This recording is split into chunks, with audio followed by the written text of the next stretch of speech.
అమర్నాథ్ రెడ్డి గారు ఈయన పెద్దగా మాట్లాడరు, ఈ రోజు మాట్లాడుతున్నందుకు ధన్యవాదాలు. పెద్దగా మాట్లాడి చాలా రోజుల నుంచి మాట్లాడుతూనే ఉన్నాను అధ్యక్ష, ఈ మధ్య కొంచెం గమ్మునున్నాను. అధ్యక్ష, చిత్తూరు జిల్లాలో పడమటి ప్రాంతాలు పూర్తిగా కూడా కరువు ప్రాంతం. కీర్తిశేషం నందమూరి తారక రామారావు గారు వేసిన బీజం, అదేవిధంగా మన ముఖ్యమంత్రి చంద్రబాబు నాయుడు గారి పట్టుదల ఆలోచనతో ఈరోజు హంద్రీనీవా జలాలు నేరుగా కుప్పం చేరాయి అధ్యక్ష. దాదాపు 6 నెలల నుంచి కూడా నీళ్లు కంటిన్యూగా పారుతూ ఉన్నాయి అధ్యక్ష.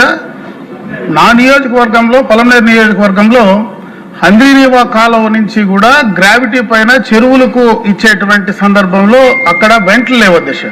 చాలా సందర్భాల్లో మంత్రి గారిని కూడా నేను కోరడం జరిగింది, ప్రభుత్వానికి కూడా చాలా సందర్భాల్లో తెలియజేయడం జరిగింది.